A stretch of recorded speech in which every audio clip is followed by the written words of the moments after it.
Okay, so it's 6:30 and we've got a packed panel today of great information.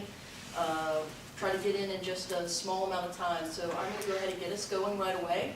My name is Professor Patricia Farless. I teach history, generally the survey, and thanks for the great help of people like Kyle over here. That helps me quite a bit, and then I teach a lot of our online programming and also advise. So I will be facilitating, introducing everyone first, and then we'll have our panelists do a little brief talk as we go through some of the different ideas to be thinking about. Please feel free to take notes. We'll have a little question section at the end, and then certainly if you have questions after, you are more than welcome to email us. I'm happy to help in any way I can. Just to give you a little side note, I've done some organizing for the Florida Conference of Historians.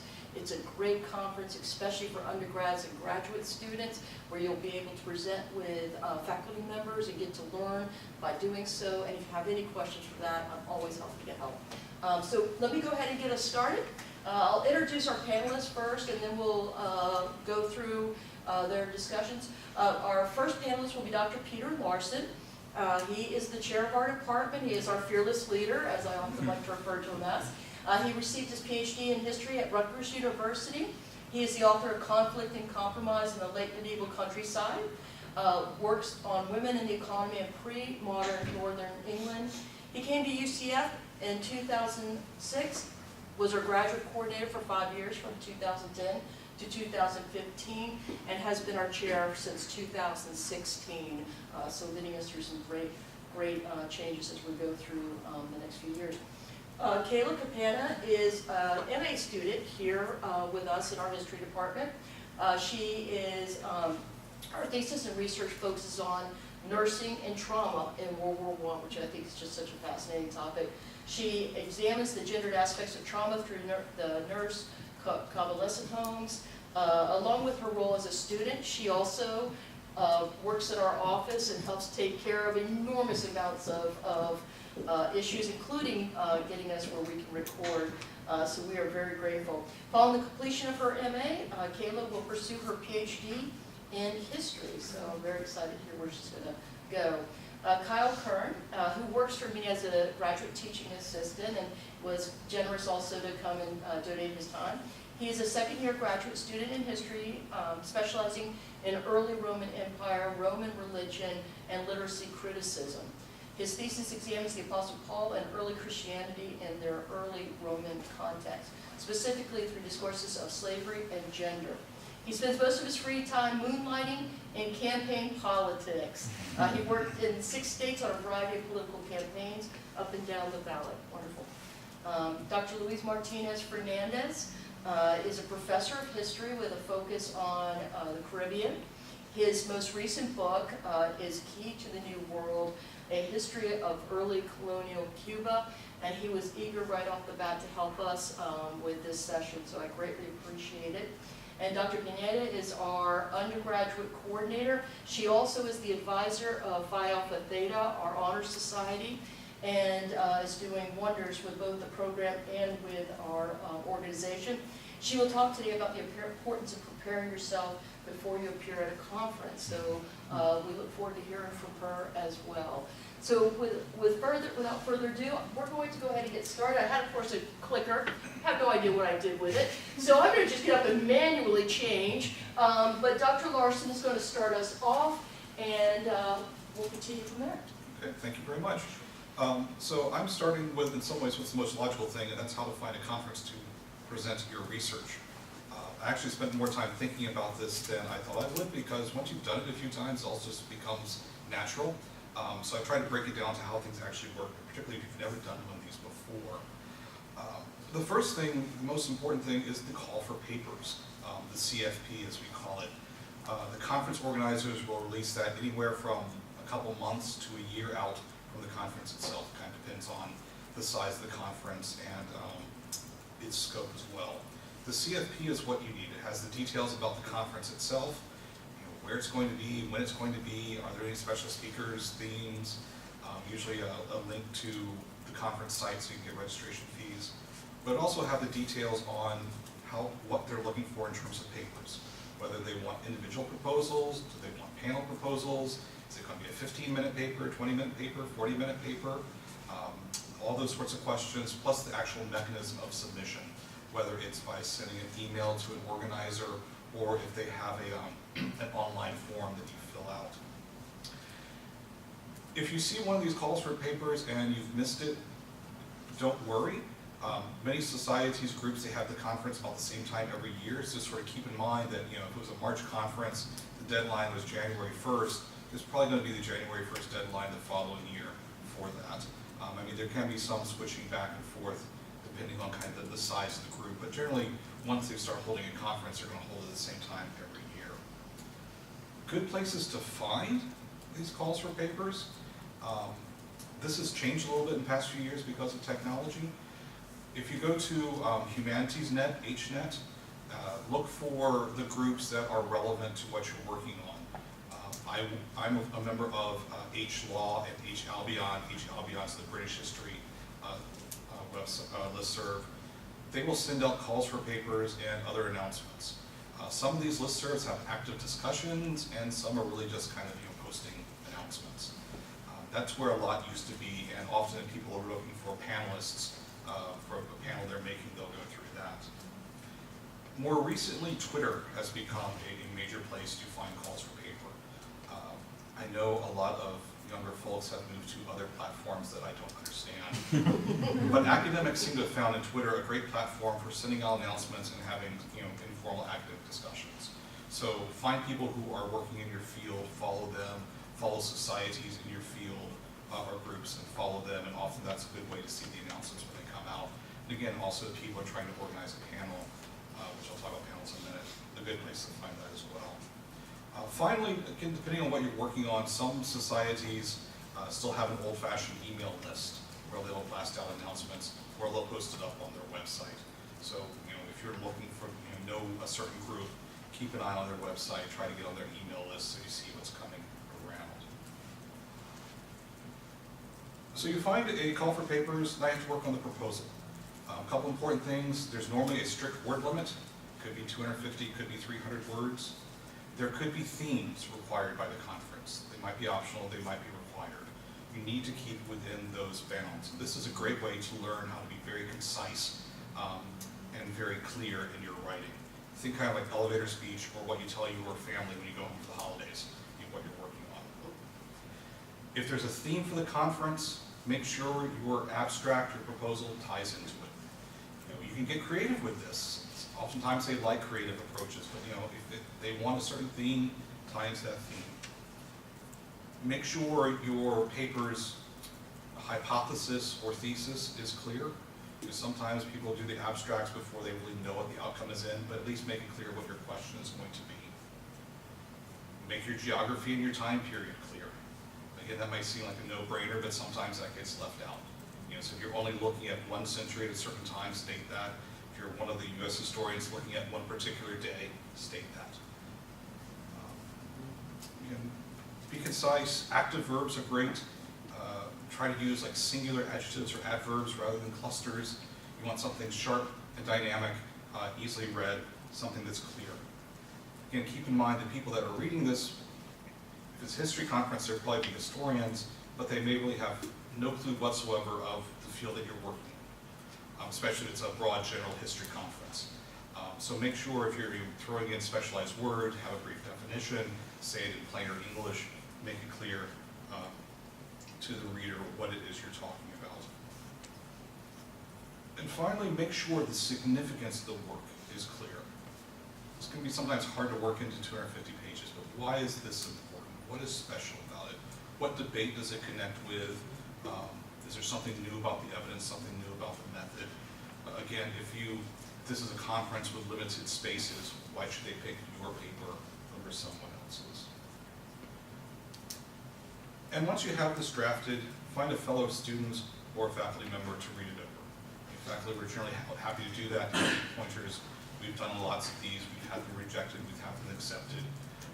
We've done them hurriedly at the last minute. We've done them well in advance. We have a lot of experience with these and can give you tips and pointers.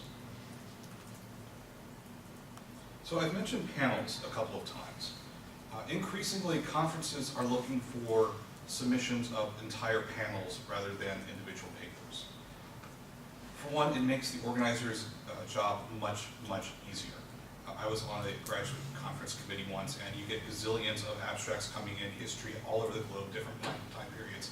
How do you take those and make panels that make sense? And you still end up with a couple of just basically, potpourri type panels of, we want these papers, but they don't fit anywhere else, but we're going to stick them together. Sunday morning On Sunday morning. Yes. So if you've got a group of friends with sort of already a natural tie-in, think about if the conference will take it, submitting a proposal for the panel. You can often pick your own theme for the panel that all three papers tie into, and then it's more likely to get accepted because they don't have to think about who's going to match where, and if it ties into the conference theme, that's good as well.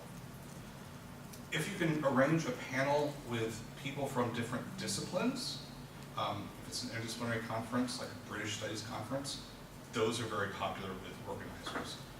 If you can get a panel that has people from different universities, that's also often very popular. Sometimes they like, at professional conferences, they'll take all graduate student panels or all undergraduate panels. Sometimes they want a mix. And this is where Twitter and the HNet listservs are useful.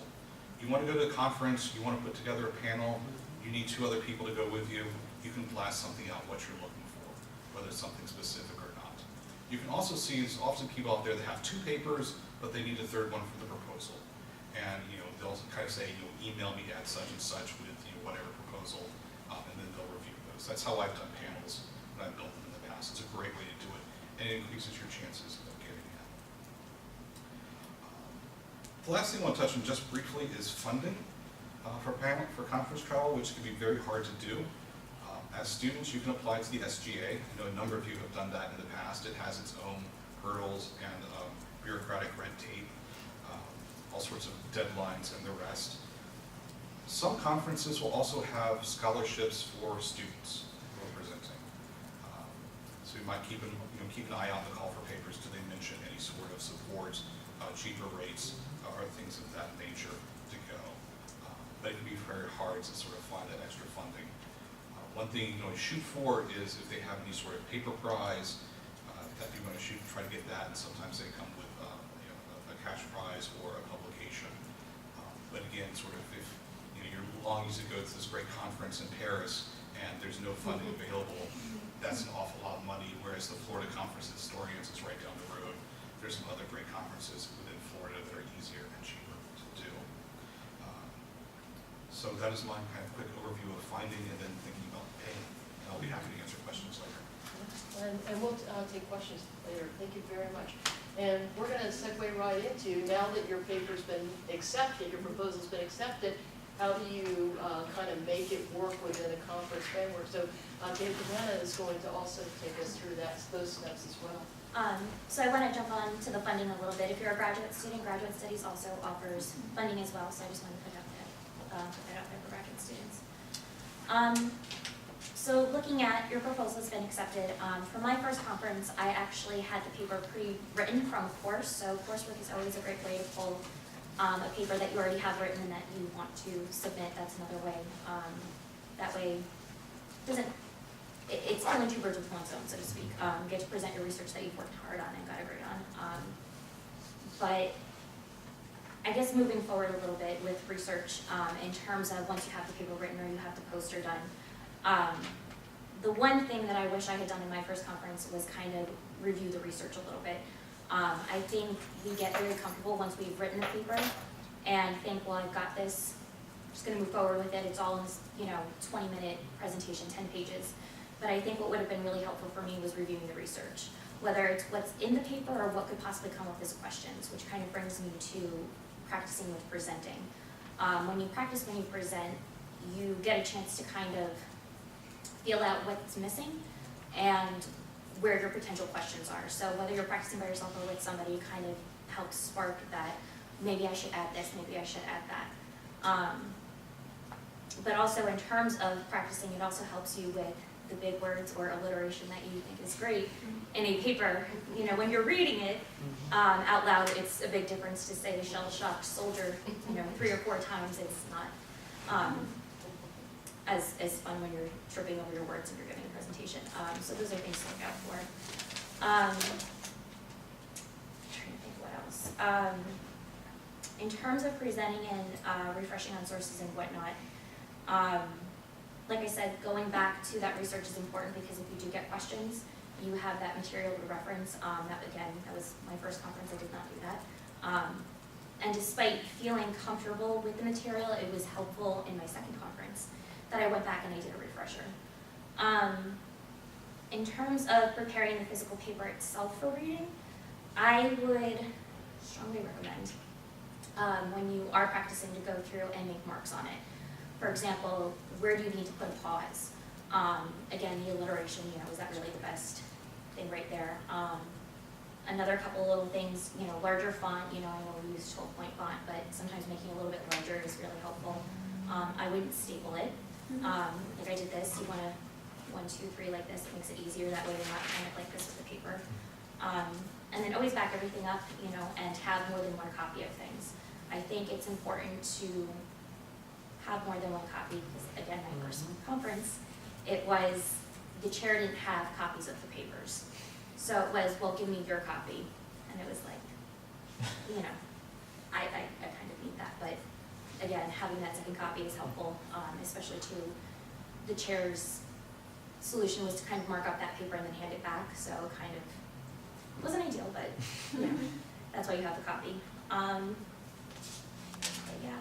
And then I guess the other thing I would suggest is timing. When you're practicing, make sure you time it. Usually I think it's like 2 minutes a page, so 10 minutes, or 20 minutes is 10 pages. But I would also leave a little bit of room, because then if you do trip over, you do lose your place. You do have a little bit of that buffer. You don't want to be that person who goes over and makes everybody wait or gets cut off. That's my 2 cents. Oh, that's true. Very, very true. And I'm always the one who gets the hook. So I understand perfectly on that. And so we're going to move on. And so the question then becomes, how do you make your presentation stand out? You never know who might be in the audience, who might be listening, who might see the title of your paper and say, well, I'm going to pop in there. It might be the historian you've wanted to study with for the rest of your life.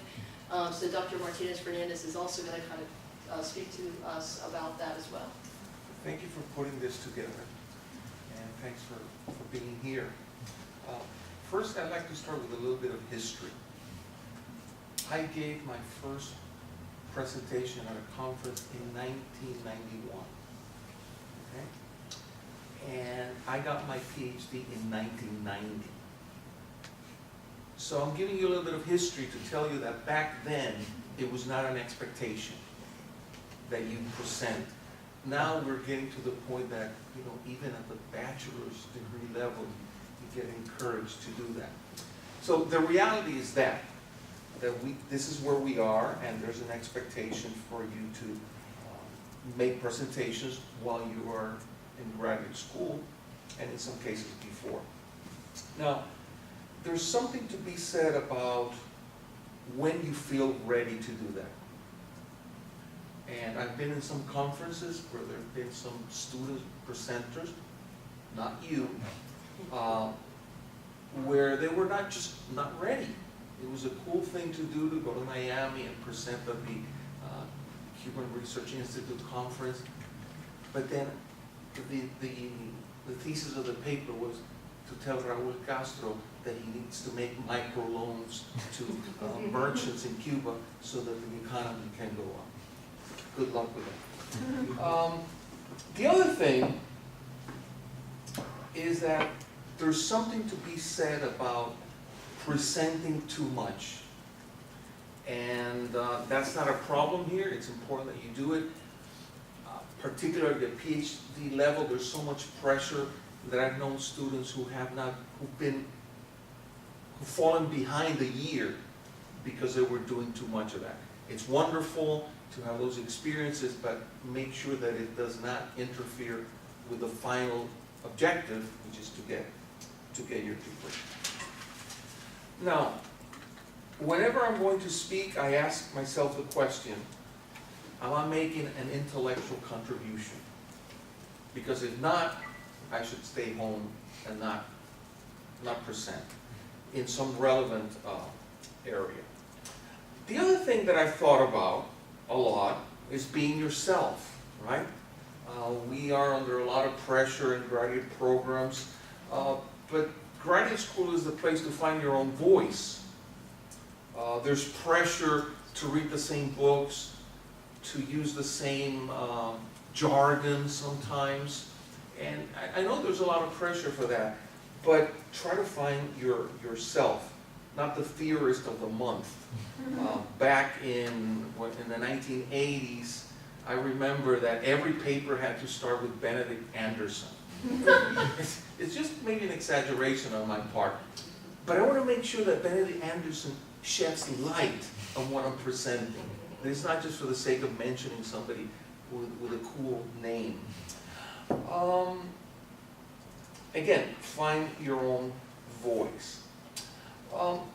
This one may sound a little bit funny, and it is, but Ernest Hemingway, who has given a lot of advice for writers, said every author should have a self-contained BS detector.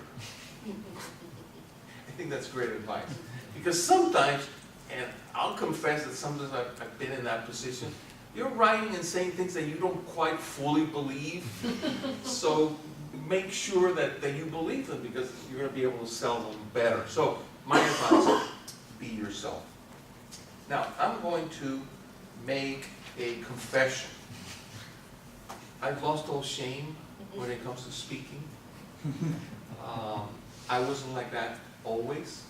Actually, I had an experience when I was an undergraduate at the University of Puerto Rico. It was an essay test. The teacher said, Luis, why don't you read out loud your answer, because it was very good. So I started reading, and I couldn't do it because I had stage fright. And she had also put me on the spot with that it was a good one. She stopped me and she said, this is not good. You should have gotten a worse grade than you got. That was my first encounter with that type of criticism. Now, sometimes we tell ourselves, well, I'm shy, I'm not a public speaker, and that's the biggest lie that you can tell yourselves. I'm like this. Well, you're like this, but you can be something else. So my encouragement is to defeat those demons of fear, and that takes time. So you're just starting in these areas.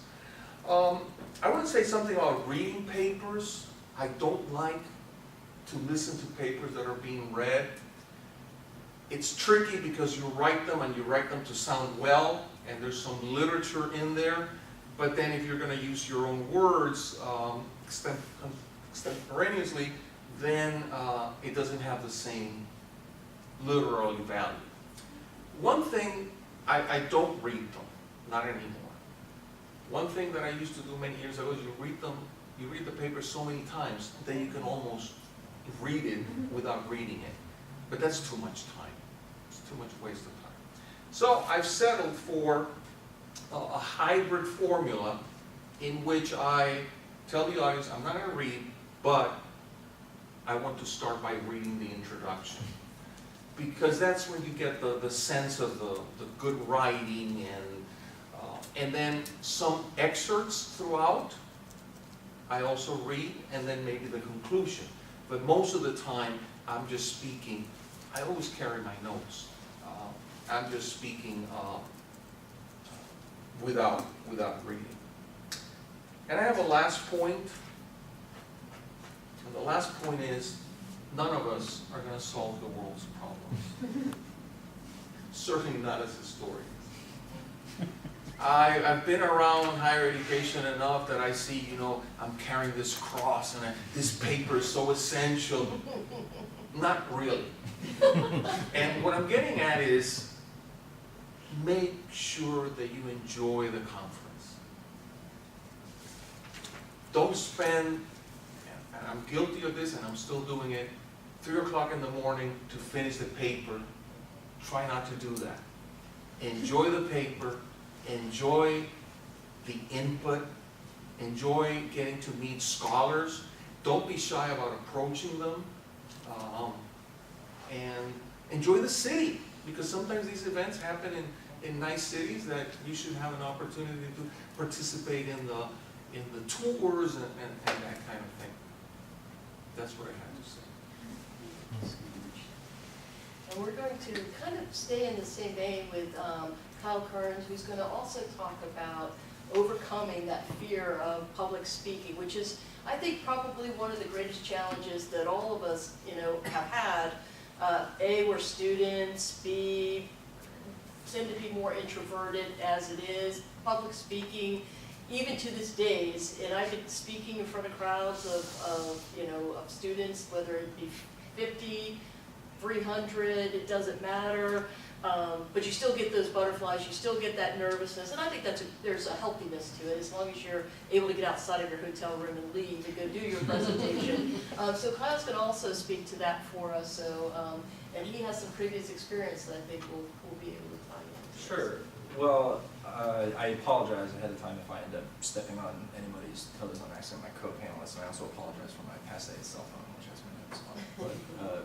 But primarily, in my personal experiences when it comes to conferences, the main obstacle that I discovered was truly the process that's been nodded to by others already, which is translating a paper that is written but ultimately meant to be read aloud. That can pose some serious problems in the form of like the things like the words that we choose to use, the way that we choose to read it.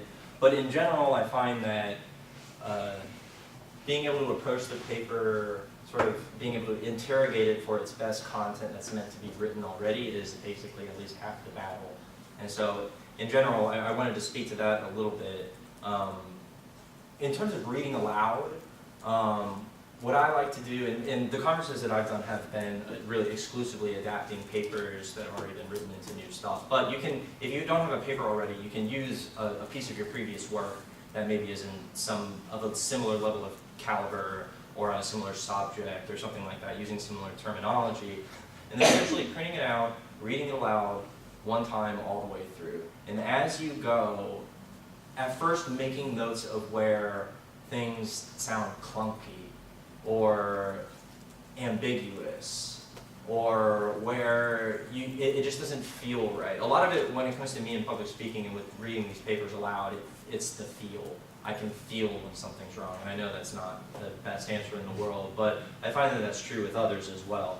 As you do that, copy passages from the existing paper that you think still work, and then make note of ones that you definitively know do not work. Because what that does is it starts to put us in the headspace in which we can perceive which parts of our existing writing, because we all write in certain voices with a certain style, which parts of it is useful and which parts of it isn't. Because I found that in my case personally, a lot of my written work was not conducive or useful to be read aloud, both from the theoretical nature of it as well as through some of my terminological choices. And so I will essentially go through and start making notes about all the specific things that I think work and don't. The other thing that I do is in reference to terminology, make initial note early on when I'm composing the paper who my audience for this paper is going to be, because audience is like absolutely everything.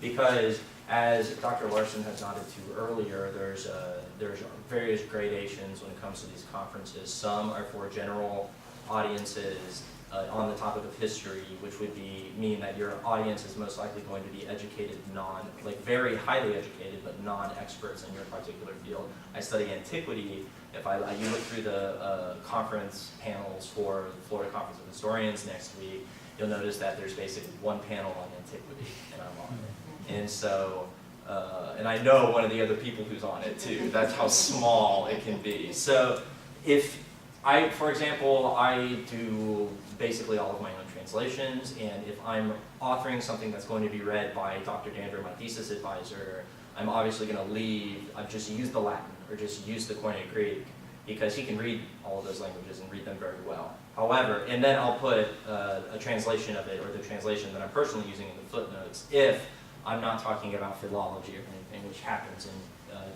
classical studies and stuff. But, and a conference presentation, I'll flip those. There's no reason why I need to be reading Latin and then having to define the Latin. Pick the best translation, put it in a footnote for when people who are going to read your paper are going to want that reference. But in the context of the conference, like, no one needs to hear that, like, particularly from me.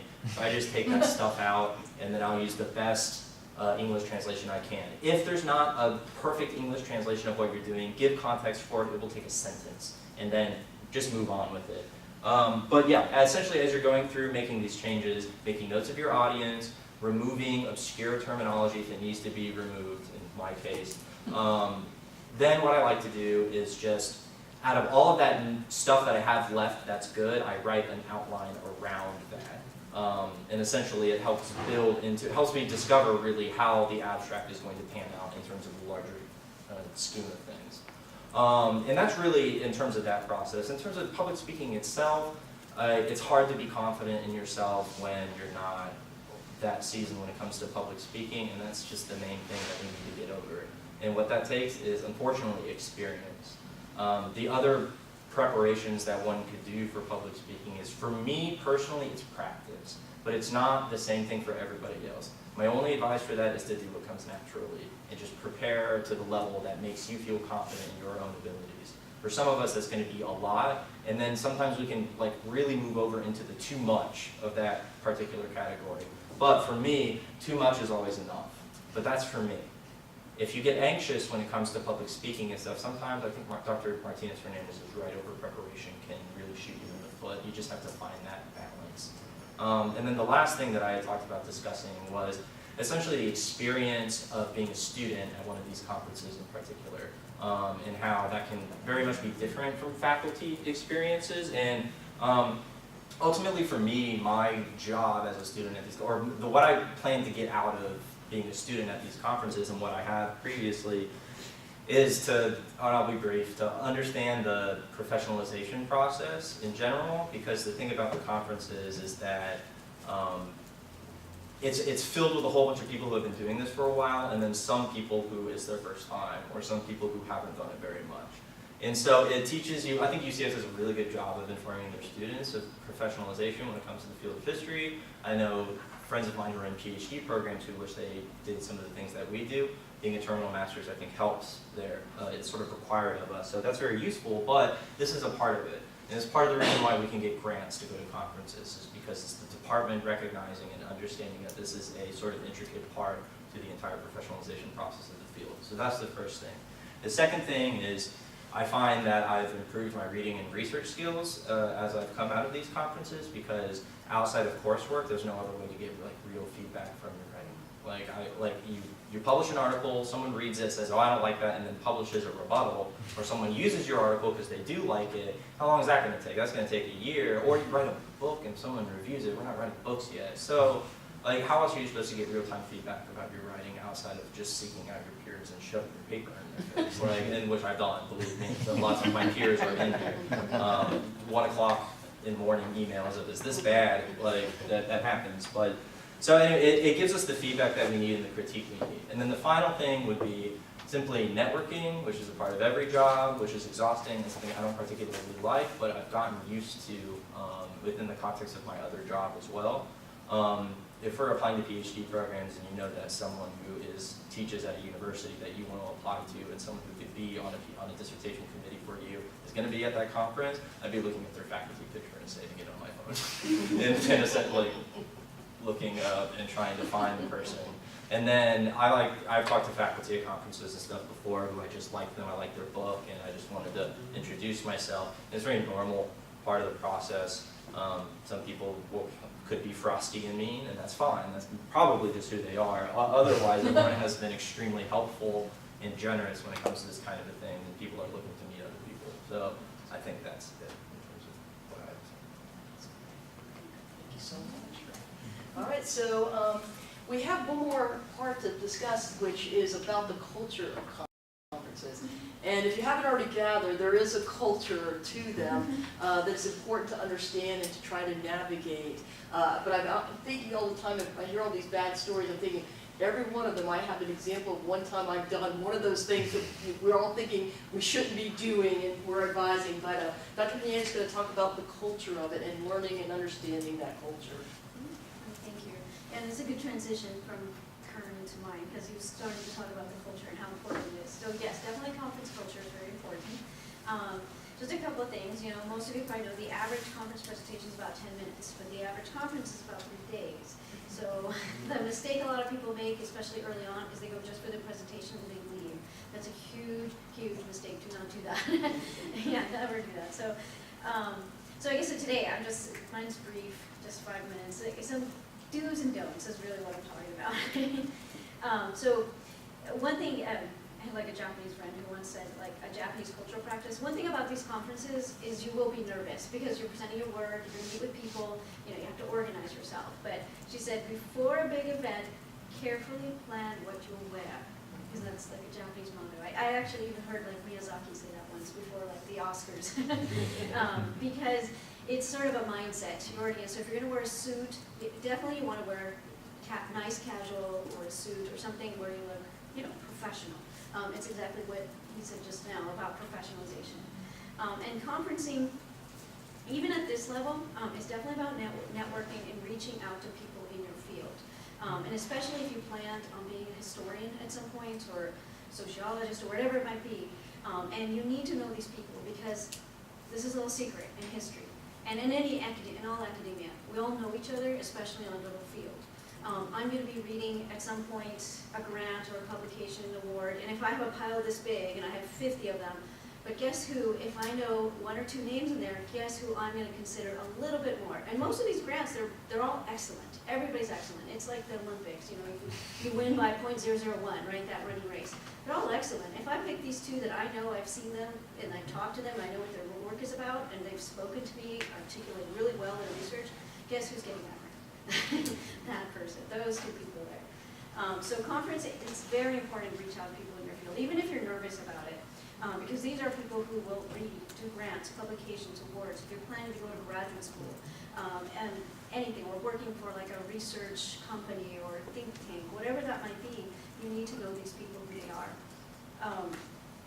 A couple of do's and don'ts that I have here. So early on when you choose a conference, choose ones that are relevant to your field. And are inviting also to students, like undergraduate and graduate students. Because one thing I know, there's certain conferences, there's one called, like one that I go to, the World Economic History Conference. That one is not particularly inviting to students. Like that one, that's where I see a lot of saltiness, like the very unpleasant professors. Because they're big names, and we're talking about like, although Thomas Piketty is one of the nice ones, I don't know if you know that name, but a lot of the other big names, like for instance, the one who writes for the New York Times, Paul Krugman, he's salty. So, and he'll go to that. Don't talk to him. But so here's some do's. So definitely do stay for other presentations. So when you go, stay. You stay not just for yours, try to make sure to plan to see at least 1 or 2 other talks. Do, if you can, play additional roles at the conference. For me, for instance, even now, I still play multiple roles. So when I go to a conference, you can play like a chair, a commentator, present on a second panel. Also, there's a lot of other side meetings that go on during this conference. There's like the academic ones, and then there's editorial boards.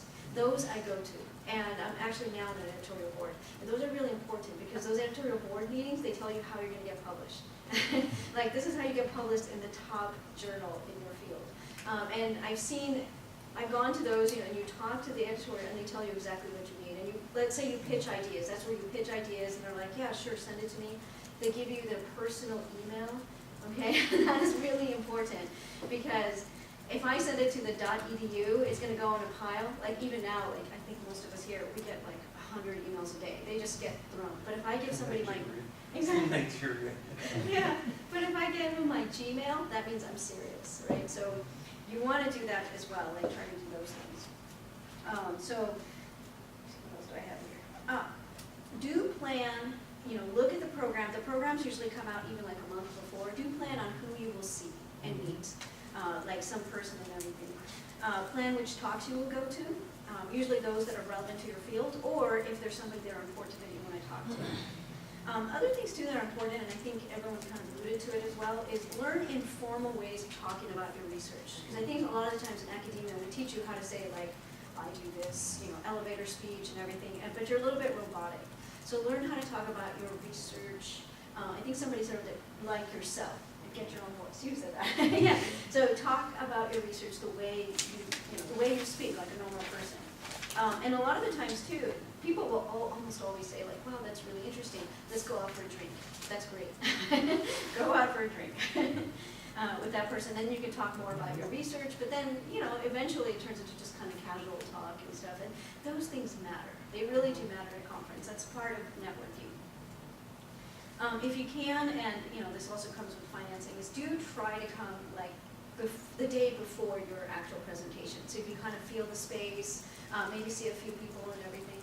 I think just talking with Patty earlier, she was talking like, getting into the elevator, you might see a big name. I've actually introduced myself in elevator. It's good to have your thing, whatever it might be, like your little ID card that they always give you at conferences. So you show your name, especially my name, because it's never like spelled the way they expect it. And what I also do is I put a few little cards in here too, like business cards. And for students, I don't think we provide you with cards, but there's cheap services now that can give you some like cheap like business cards. Vistaprint. Yeah, just something to print. Because even though they don't, like for me, if I get those kind of cards, I don't throw them out. I put them into my Google contacts. Now you're a Google contact for me. So sometimes, like for instance, like on paper, if I'm reviewing something and I'm like, I kind of remember that name. I just go to my Google contact. I'm like, oh yeah, I do that. I know that person. I remember now. So it is important to make a footprint on somebody's brain. The other thing too, and I guess this should be a no-brainer, but be aware and comply to all deadlines. So registration, hotel deadlines, of course, because you want to get into the hotel. Even though it's more expensive than just staying with your friend or a family member, it's actually better to stay in the hotel because you'll be in that space the whole time. And the other thing is paper deadline. So if your commentator or chair says the paper's due 2 weeks before the conference, turn in the paper 2 weeks before the conference, because that is the most annoying thing. And this just happened very recently. The Society for the History of Technology, there was one person who did not turn in their paper on time, and it was actually that chair told the board that organizes the conferences, and so she scolded that person and kicked them out because they just got annoyed. They're just like so annoyed with people not paying attention to paper deadlines. So they could kick you out, apparently they can. So just some basic don'ts. Don't come only for your talk. I already said that. A lot of people do this, and maybe it's a pet peeve of mine. Don't bring your family or plan a vacation on this trip. This is work. This is not a vacation. I know what you said. Like sometimes you can take a day off. Like if it's I went like that World Economic History Conference I told you about. It's 6 days. So sometimes I take a day off in the middle because it's a lot. And I do a little bit of tourism. Like one year it was in Kyoto. And so like that's okay. Like do one day like that. But if you bring your family, your family demands attention from you. Whether it's your kids, your husband, they demand a lot of attention. And the conference, it demands a lot of attention. And if you're successful, if you're meeting the people you want to, they're going to be inviting you to things every night. And it's going to be really awkward with your spouse and child there. People think it's cute, but I have noticed if you bring your kids, sometimes that person is talking, let's say Reese will talk to her because she doesn't have a kid and is not tending to family members. But the person with the kid. I like kids.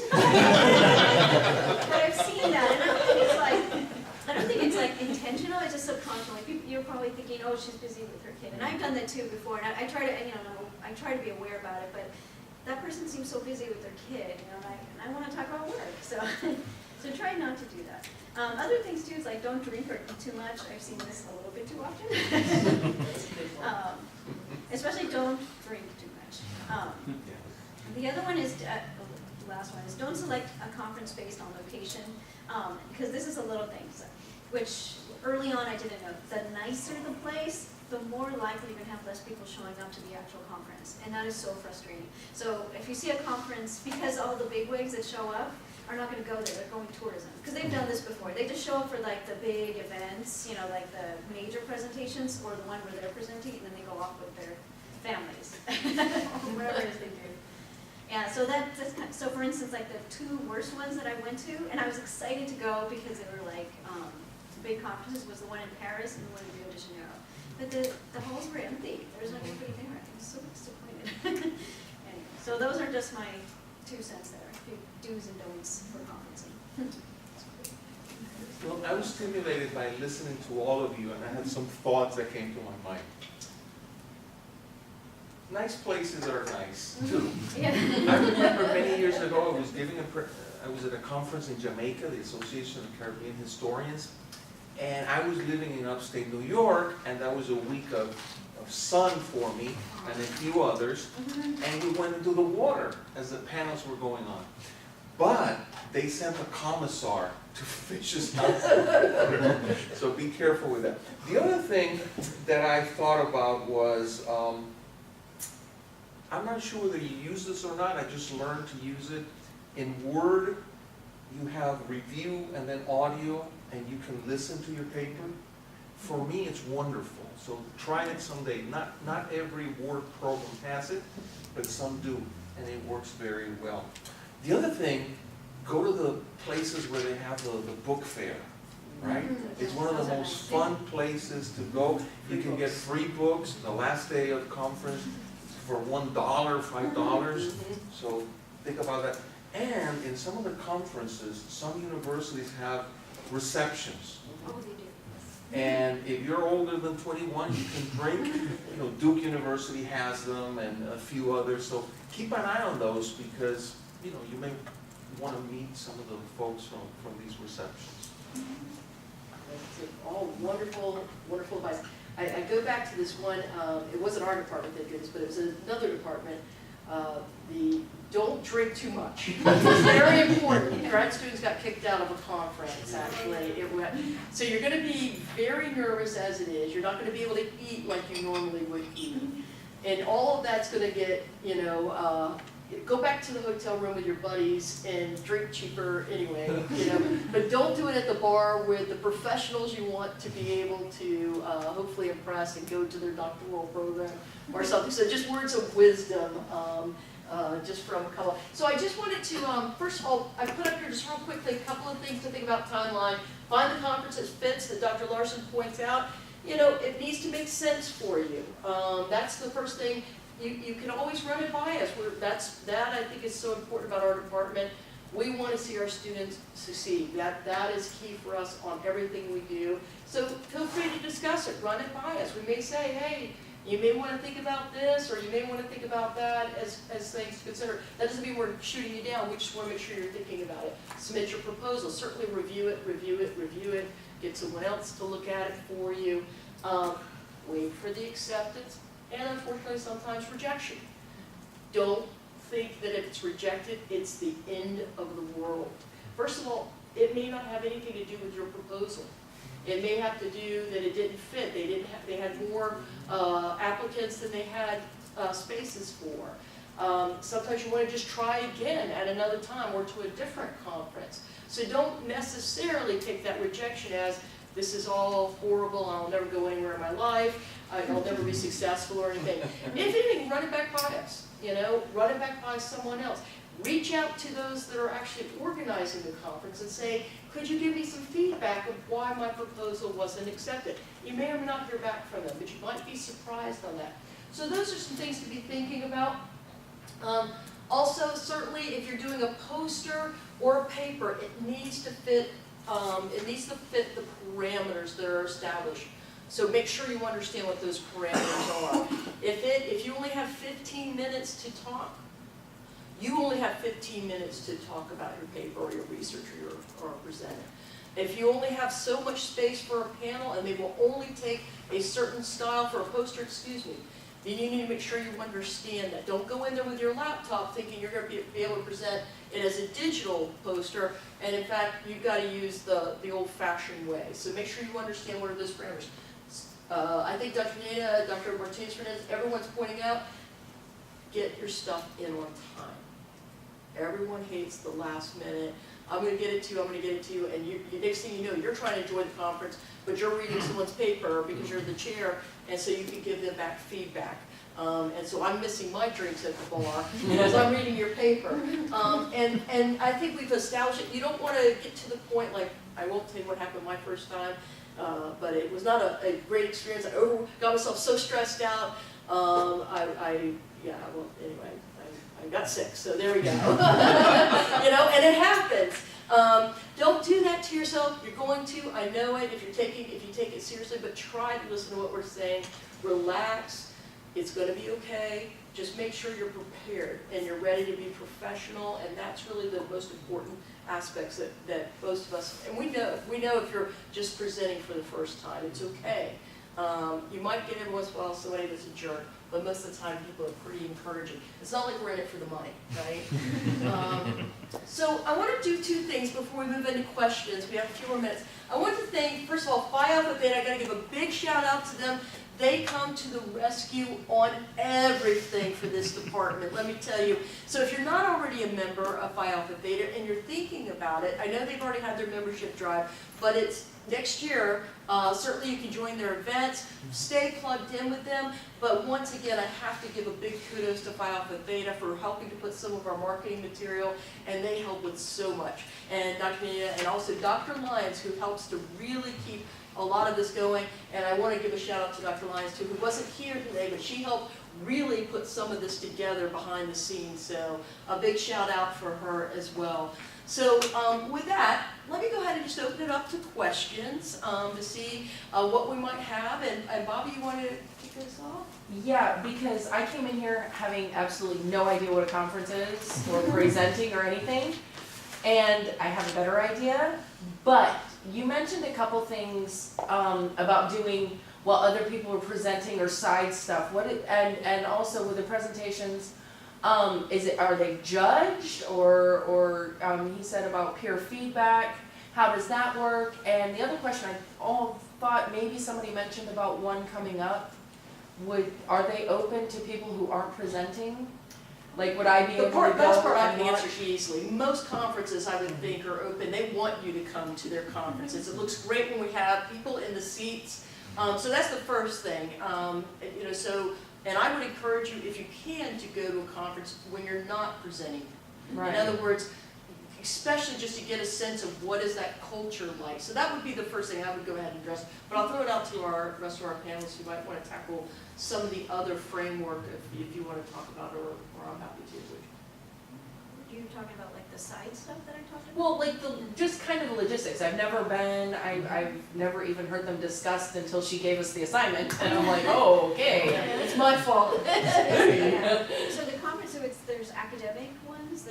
Those are called the conventional sessions, where it's like 4 papers. I think we talked about that one. And so 4 papers, a chair, and a commentator. So those are the ones that almost everybody knows about. The format for I think the Florida Historical Conference, the Phi Alpha Beta Conference as well. They're that type of format. But there's all these other ones. Well, what is that? I don't. I really don't know. It's just basically 4 people. Do you guys want to tell them? So, like this would be a variation. So in other words, what you'll do is you'll go to a conference, and there will be concurrent sessions going on. Where people will be presenting their research, whether it be through panelists like this, round tables, poster sessions are sometimes also used, where people will get up, they'll discuss their work. Usually a lot of times people will read their papers that they have put in proposals, or they'll do it as a presentation instead. You'll a lot of times have someone who is chairing it, that will comment on it, that will give feedback, and will knit it all together for the audience. They'll do a Q&A session for the audience so that the audience can also ask questions. So it would be very similar in many ways to what we have. Of course, I thought this all through, that I would give an example, but it would be very similar to this format, and those would be going on the whole time. But what Dr. Pinheiro was also referring to is there's also business that's being done by these, whether it's journals and editorial boards and publishing companies. They're going to be meeting. Some of the organizations are for interviewing and for job searching. It's because this is where we all come together, and anybody else that wants to weigh in. But that's kind of what's going on. So it's where we all come together, depending on what our themes are and what have you, to get together. once a year or every few years. One thing that is important, if you have the program ahead of time, Yes. just to mark the days, because otherwise you're gonna miss things, so you, on Tuesday at 3 o'clock, I wanna be here, and so on. Just when I did writing, and now they all have apps. So you just put like your app, and so the app, and then you just put like calendar, and you can put it connected to your Google Calendar, and it'll remind you where you want to go. So this, yeah, so she's right, like this is the regular conference, but then there's all these other side things you can do. And I was gonna say something else, like the shot, some of the conferences I go to, like the Society of History of Technology, they have something called unconventional. That one's very friendly to students, actually, by the way. So unconventional, that's where I can screen my film. And there's other people, so for instance, like historians of technology, like just the biggest nerds, so like they love visualizing and they love technology, of course. So a lot of them actually do a lot of like digital projects, films. There's one working right now, like, what is he doing? Oh, one woman is doing like Japanese knotweed. She's doing a film about like what Japanese knotweed, how it took over New England. Other people do like anime things. So they're like real nerdy stuff, but it doesn't fit into like a normal format like this. So that's why it's called unconventional. It's like 45 minutes and you get 2 minutes to show or 10 minutes to screen your film. And if you go to the Latin American Studies Association, there's Yeah, always well, like some a have- fiesta. Yeah, that's good, yeah. That's a good one also to meet people, yeah. And there will be sometimes social aspects associated with, so for example, if you're a grad student, they'll do a call for grad students to meet together so that they can also socialize. So there's a social aspect to it. So I highly encourage it, and you know, certainly, you know, you'll get, like I said, you'll get a feel for it, but every conference does have a different format, but this would be more of a traditional style. Is there one coming up? Did I? The one that's coming up for closest to us would be the Florida Conference of Historians. It's too late to apply for this year, but you could go and visit. It's over in Sarasota at the New College. And it's a great one for students because they do blend in students. A lot of your state college are represented as well there. So those of you that are wanting to get jobs eventually as well, teaching, those are, you know, great ways to meet and have those professional connections. So When is that? it's in Sarasota and it's about a week and a half. I don't want to think about it. It's on Thursday. I've finished my presentation, so. It's It's this. on, I believe it's next Thursday. And I'll send out an email on that. I'll be happy to. Bryce, what is the Phi Theta The conference? Phi Alpha Theta Conference, which is happening in Jacksonville, it's being held on March 30th, which is a Saturday. Great. So, and that would be even closer for you to go to. That's excellent. Yes. And that one is very student friendly as well. Sure. So- Yeah, that's wonderful. Send me some information. I'll send it out. Yeah, I'll I'll send you their information.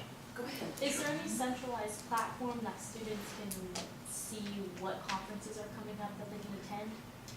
So, I would think HNET. HNET is going to be your best connection, and then you can break it down. For example, HNET Civil War, if you're a Civil War historian, HNET Legal History.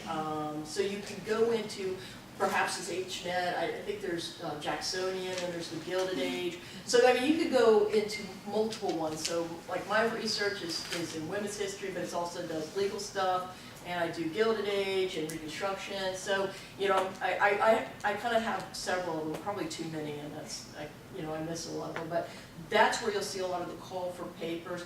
The other thing I would recommend is, when you know what kind of groups you want to belong to, most of them have their websites. So I would join their websites and make sure you're keeping an eye out. Most of them have Twitter now, so I would join their feed. And usually a lot of the conferences are in the spring.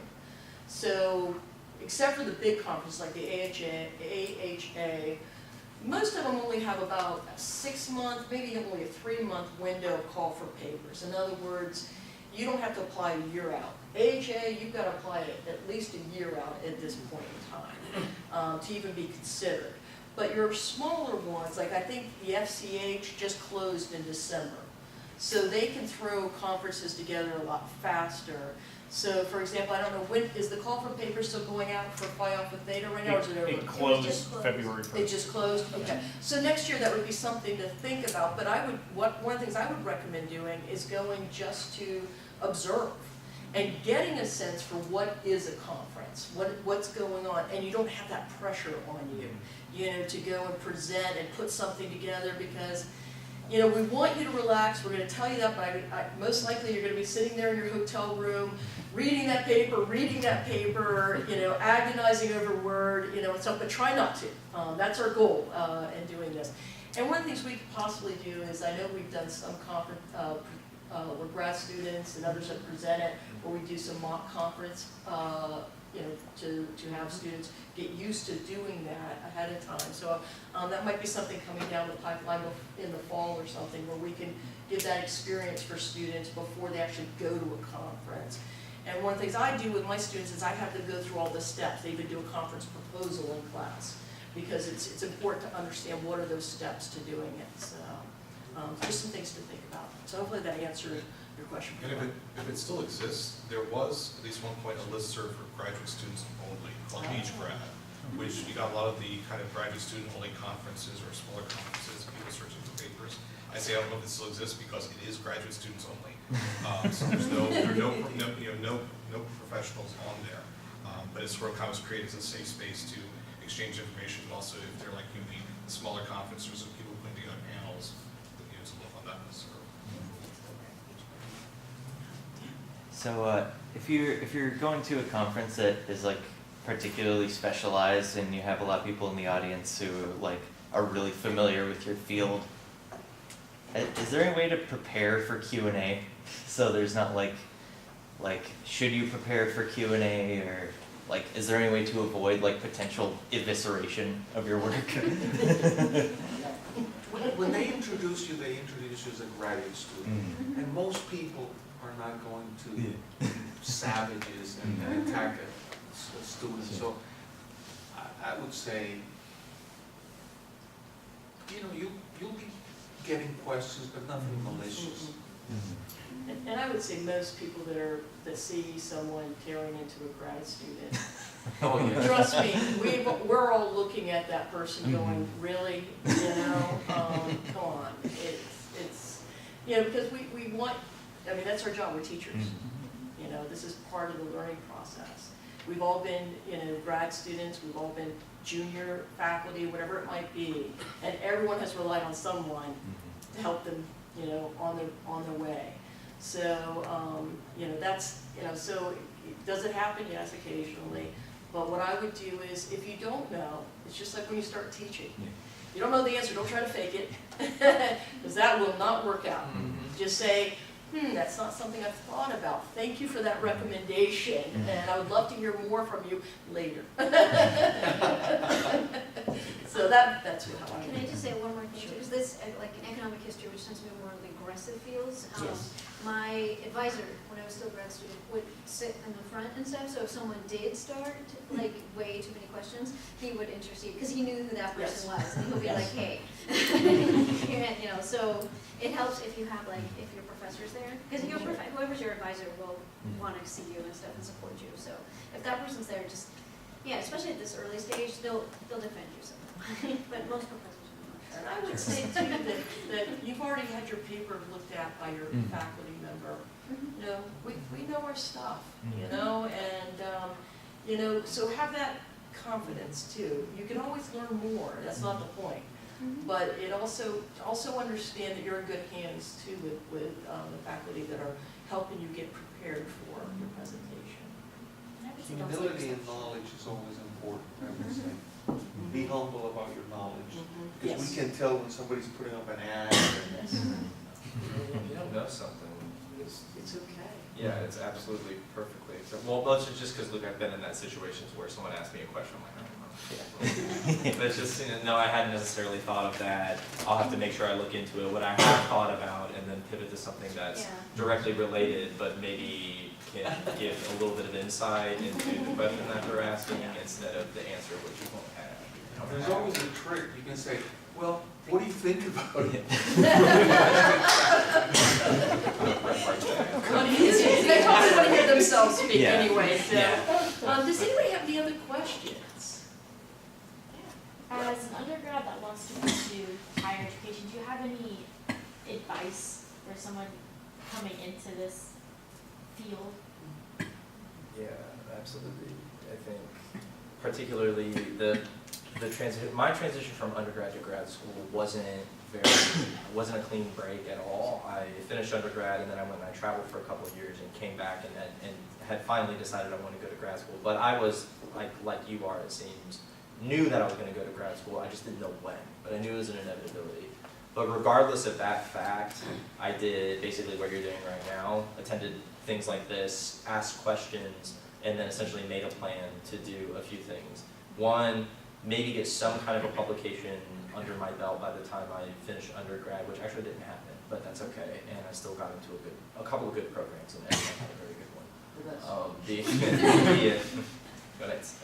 The other thing is trying to present at a conference, just taking steps towards that process of professionalization, because it's a little intimidating, but at the same time the barrier to entry actually isn't that high.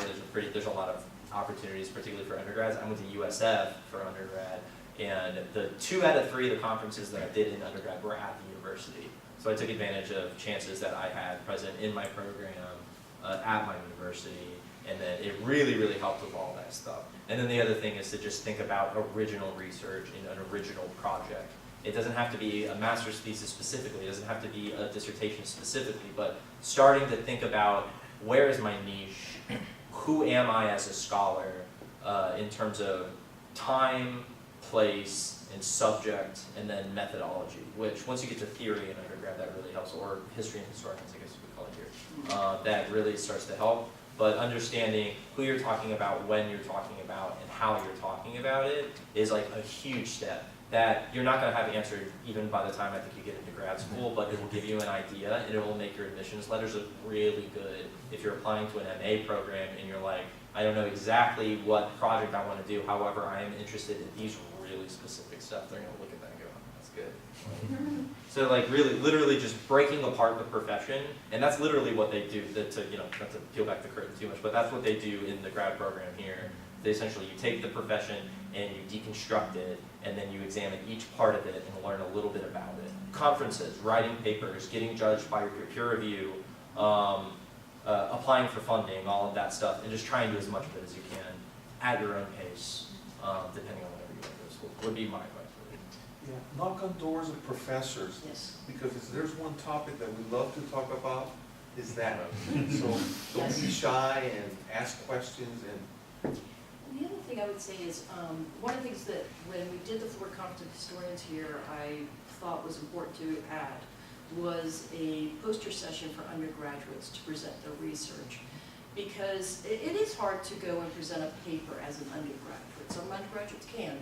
But, it's intimidating, and they just are not quite where they want to be at to do that. This is a very friendly way to be able to present your research. You get to put it on what we would call our CV, which is, an academic's resume.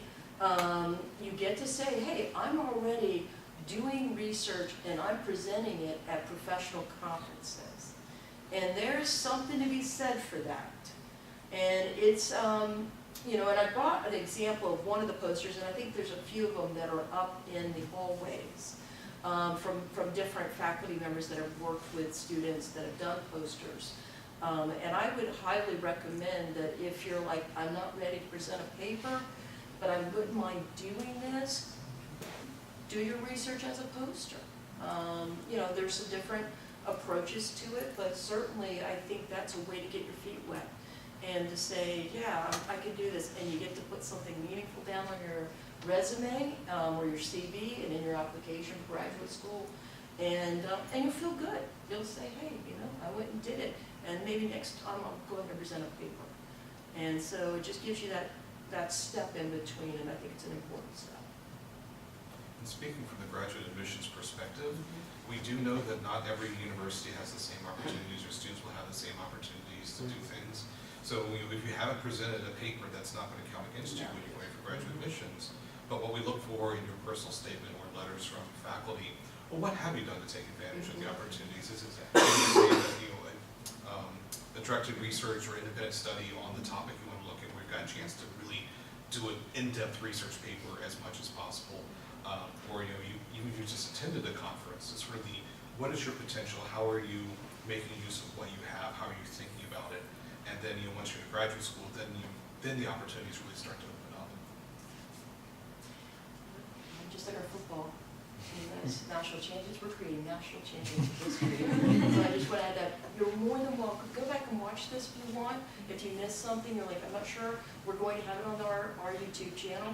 And then email any questions you might have. We're happy to help. And, we want to see you succeed. So, and as Dr. Ortiz-Fernandez pointed out, we love to talk about research and history, so please do. Okay? Thank you very much for joining us. We really appreciate it.